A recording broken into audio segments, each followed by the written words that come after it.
Olá, amigos da TV Justiça. A hora de conferir os destaques da semana entre os julgamentos do plenário do Supremo Tribunal Federal. É claro, aqui na TV Justiça. É o Plenárias que está começando.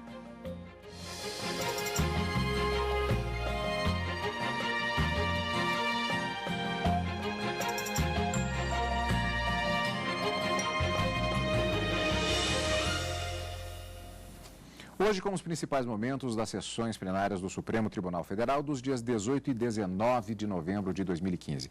Karina, nós durante toda a semana, acompanhando as sessões plenárias, nós percebemos e repassamos para os nossos amigos telespectadores aquela característica de um tema para cada processo. Então, tivemos uma grande variedade de temas em perspectiva de julgamento. Houve até um único tema que tinha duas ações diretas de inconstitucionalidade, mas que elas tiveram julgamento adiado para sessões posteriores, ficando assim caracterizada essa expectativa de variação de temas. Mas acabou acontecendo o seguinte: tivemos temas importantes de peso que tiveram seu julgamento iniciado com repercussão não só do ponto de vista da repercussão geral e elaboração de teses, mas também de repercussão no sentido mais amplo do termo, ou seja, de uma repercussão para a própria sociedade. Ou seja, temos bastante coisa para falar de qualquer maneira hoje. Dois grandes temas foram destaque tanto na sessão da quarta-feira como na sessão da quinta-feira.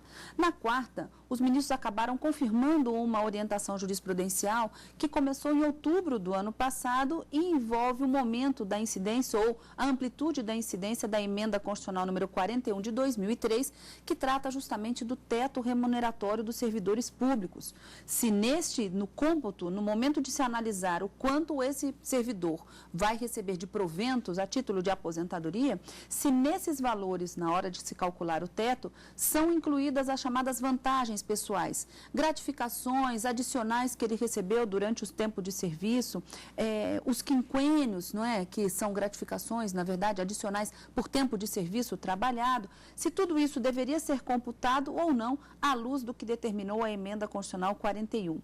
A ministra Rosa Weber, durante o seu voto, ela inclusive salientou a decisão que foi proferida pelo Supremo em outubro do ano passado e acabou entendendo, conforme a maioria também decidiu, que essas vantagens pessoais devem ser incluídas no momento do cálculo do teto, reformando, portanto, uma decisão do Tribunal de Justiça do Estado de São Paulo que determinava a exclusão dessas vantagens pessoais. Um julgamento que tomou toda a sessão da quarta-feira e, na quinta-feira, o início do julgamento envolvendo o direito de transexuais utilizarem ou não um banheiro feminino em um shopping center de Florianópolis, um caso verídico que aconteceu e acabou chegando ao Supremo Tribunal Federal para decidir se haveria ou não o direito à indenização por dano moral em razão daquele constrangimento desta pessoa ter sido compelida a retirar-se do banheiro feminino, porque poderia constranger as outras mulheres que estariam ali utilizando daquele espaço. A discussão girou em torno apenas do voto do ministro Luiz Roberto Barroso e outros ministros, o Edson Fachin também acabou votando, divergindo apenas em relação ao quanto de indenização que deveria ser pago por esse dano moral sofrido, mas o julgamento foi interrompido em razão de um pedido de vista do ministro Luiz Fux. Esse é um tema, como você disse, ele teve uma repercussão geral tanto social como jurídica reconhecidas pelo Supremo Tribunal Federal, por maioria, mas houve o reconhecimento e mais de 700 ações tramitam no Brasil todo e aguardam essa decisão do Supremo Tribunal Federal acerca desse direito da personalidade e uma suposta e alegada violação do princípio da dignidade da pessoa humana. Com relação ao recurso extraordinário julgado na quarta-feira, envolvendo o teto dos servidores públicos, são mais de 2.000 processos que também aguardavam a decisão do Supremo, envolvendo essa questão da emenda 41 de 2003 e essa inclusão ou não das vantagens pessoais no cômputo do teto remuneratório. Se a gente for calcular, né, nessas duas decisões proferidas pelo Supremo, são quase 3.000 processos que seriam, né, encerrados em razão do julgamento de duas ações. Mas voltamos no recurso extraordinário dos transexuais, não houve uma decisão ainda proferida, mas o início dos debates. Decisão proferida apenas na quarta-feira, com essa repercussão reconhecida. Esse é o panorama geral da semana em relação às sessões plenárias da quarta e da quinta-feira. Daqui a pouquinho, no segundo bloco, a sessão da quinta-feira. Neste primeiro bloco, vamos conferir, então, a sessão plenária desta quarta-feira, dia 18 de novembro de 2015. O Supremo declara inconstitucional a incorporação de verbas de vantagens pessoais acima do teto remuneratório do servidor. E, como já adiantou a Karina, na Justiça, quase 3 mil processos semelhantes aguardavam essa decisão. O julgamento sobre a possibilidade de incluir vantagens pessoais no teto remuneratório dos servidores partiu de um recurso do Estado de São Paulo. A Justiça Paulista decidiu que um servidor estadual aposentado teria direito a seguir recebendo as gratificações e outros adicionais acima do teto constitucional incorporados ao salário dele antes da emenda constitucional 41 de 2003. Para o defensor do servidor, não há irregularidade na decisão do TJ Paulista. A admitir a constitucionalidade do artigo 9º da emenda 41, que ressuscitou o artigo 17 do ato das disposições constitucionais transitórias, me permitem, vossas excelências, e encerro. Amanhã o Congresso Nacional, irritado com esta Corte Suprema, poderia fazer aprovar uma nova emenda à Constituição, estabelecendo um novo teto remuneratório para provocar, inclusive, a redução da remuneração de ministros do Supremo, ressuscitando, uma vez mais, como se não fora uma heresia jurídica, o sepultado artigo 17 do ato das disposições constitucionais transitórias. A procuradora do Estado argumentou que a Constituição não permite incorporar verbas de vantagens pessoais nas remunerações dos servidores acima do teto. Essa emenda 41 não criou, a rigor, um teto, né? Ela tão somente repetiu uma regra pré-existente e se limitou, por razões de técnica legislativa, a se reportar à regra do artigo 17. A relatora do recurso, ministra Rosa Weber, disse que a Constituição limita as verbas de vantagens pessoais ao teto remuneratório do funcionalismo público. Ela considerou que não há como incorporar aos salários benefícios acima do teto. Mesmo que a emenda constitucional 41 não contivesse a regra do seu artigo 9º, o resultado, a meu juízo, seria o mesmo, à luz tão somente do artigo 37, 11 e 15 da Lei Maior. Ainda que não uníssona a jurisprudência da Corte sobre esta matéria ao longo do tempo, como exposto com limpidez no voto condutor do ministro Teori Zavascki, no julgamento do recurso extraordinário, já tantas vezes citado, na minha compreensão, reconhecer as vantagens pessoais, predicado no intuito de excepcioná-las do limite remuneratório, ou seja, do teto, vai contra o sentido expresso da Constituição. Entendo que se inclui, para efeito de observância, então, do teto constitucional, qualquer remuneração ou benefício pago com recursos públicos, ainda que pertinentes a vantagens pessoais. A Constituição não só autoriza, como exige o cômputo, para efeito de teto, sobre os proventos de aposentadoria recebidos pelo autor, de adicionais por tempo de serviço, quinquênio, sexta parte, prêmios de produtividade e gratificações, ainda que se trate de vantagens de natureza pessoal, por ele percebidas antes do advento desta emenda 41. Anoto, por fim, que a limitação ao teto da despesa efetiva da administração com a remuneração de uma única pessoa não se confunde com a supressão do valor respectivo do patrimônio jurídico desta, uma vez que fica preservado o direito à percepção progressiva, sempre que, majorado o teto, ainda não tiver sido alcançada a integralidade da verba. A incorporação de vantagens permanece assim rígida, só não é oponível ao corte exigido pelo imperativo da adequação ao texto constitucional. No caso concreto, o acórdão recorrido, ao excluir as vantagens pessoais, nomeadamente, repito, adicionais por tempo de serviço, quinquênios, sexta parte, prêmios de produtividade e gratificações da base de incidência do teto remuneratório estadual, afrontou, data máxima vênia, o artigo 37, 11 e 15 da Constituição.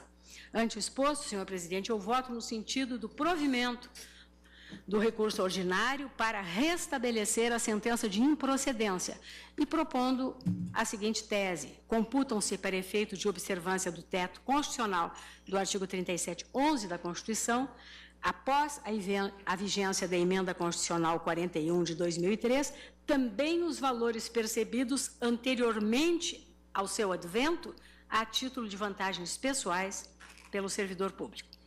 Considerada a boa-fé, também eu voto, senhor presidente, no sentido de dispensar o recorrido, de restituir os valores eventualmente recebidos em excesso.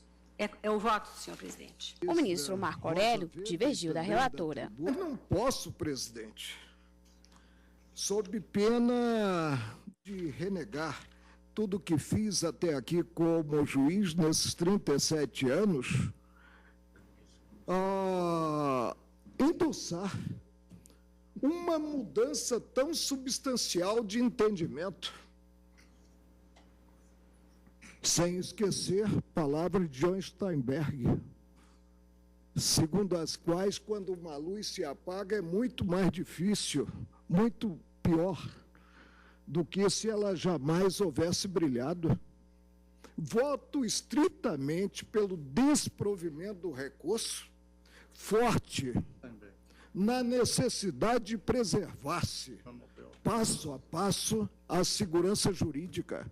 E a segurança jurídica está nas centenas e milhares de pronunciamentos deste colegiado, no sentido de que até a emenda constitucional número 41, e ela foi promulgada para vigiar prospectivamente, não de forma retroativa, as vantagens pessoais não podiam, foi o Supremo quem disse, quem assentou, não podiam ser computadas para efeito do teto constitucional. É como voto desprovendo o recurso. Por maioria, os ministros da Corte seguiram o voto da relatora. Também ficou decidido que o servidor paulista não terá de devolver os valores já recebidos, pois não agiu de má-fé. O caso tem repercussão geral reconhecida e deve ser adotado em julgamentos semelhantes. Mais de 2.600 processos estavam à espera dessa decisão. Karina, eu gostaria só de esclarecer aqui qual a diferença do voto do ministro Marco Aurélio para o voto da relatora ministra Rosa Weber. O ministro Marco Aurélio foi o único a votar de forma divergente à da maioria, desprovendo o recurso extraordinário, mantendo, portanto, a decisão do Tribunal de Justiça do Estado de São Paulo para excluir do cômputo do teto essas vantagens pessoais, no caso concreto. A ministra Rosa, adotando o entendimento que já havia sido estabelecido desde outubro do ano passado, quando essa matéria veio ao plenário também, entendeu que as vantagens devem ser incluídas no cômputo do teto remuneratório. Então, a divergência é simplesmente nesse ponto.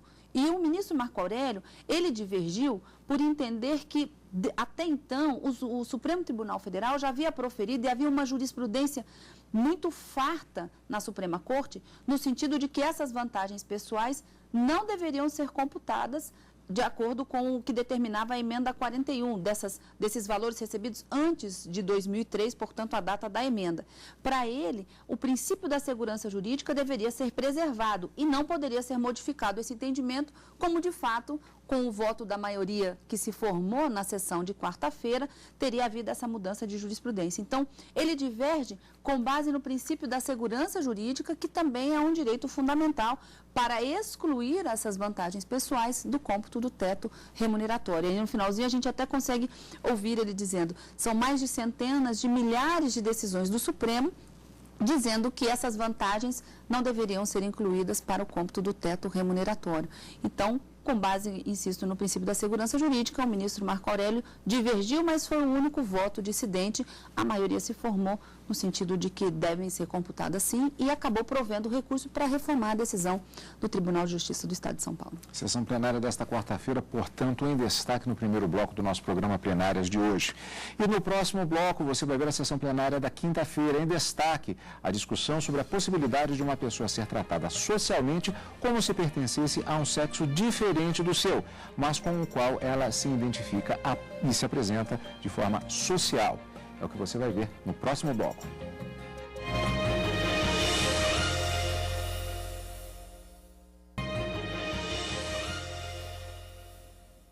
Agora o destaque da sessão plenária da quinta-feira, dia 19 de novembro de 2015.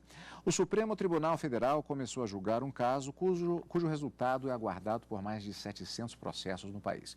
O assunto já teve repercussão geral reconhecida e, assim, a decisão deverá ser levada em conta em todos os demais julgamentos sobre o mesmo tema.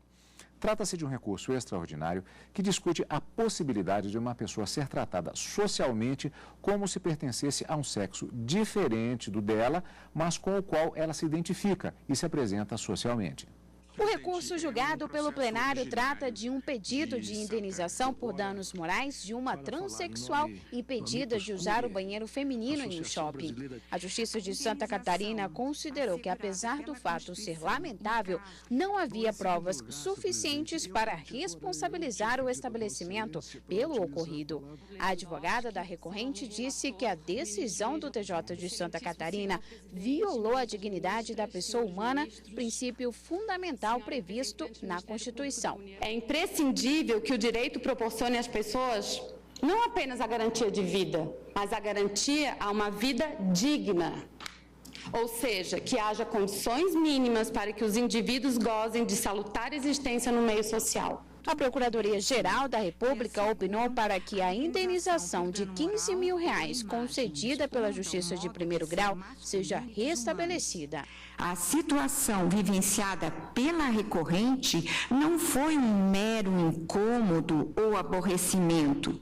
Situação igual vivenciada pelo segmento social de travestis, transexuais e transgêneros impõe humilhação e sofrimento psíquico, discriminação baseada no gênero. O ministro Roberto Barroso, relator do recurso, disse que houve violação da dignidade da pessoa humana na atitude tomada pelo shopping.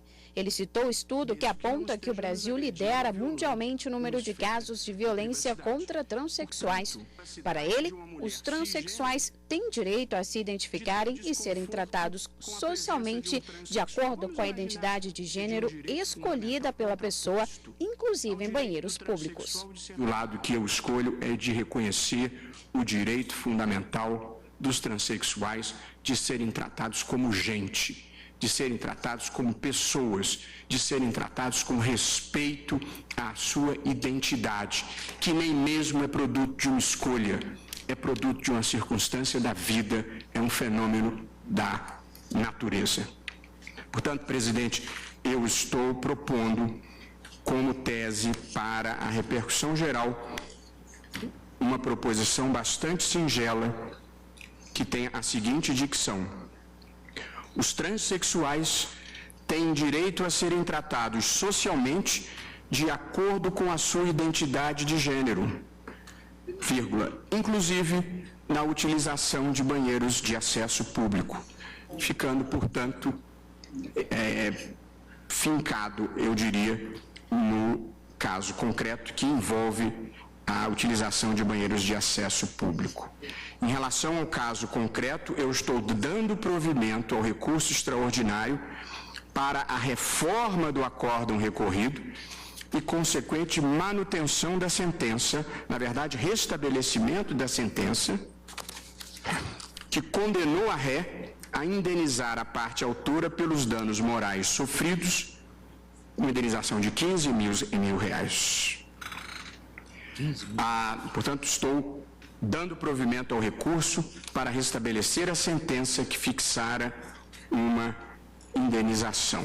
O ministro Edson Fachin acompanhou o relator e propôs que a indenização seja majorada para R$50 mil. Entendo possível, em sede de juízo indenizatório, que não revolve matéria fática nem premissa fática, majorar a indenização.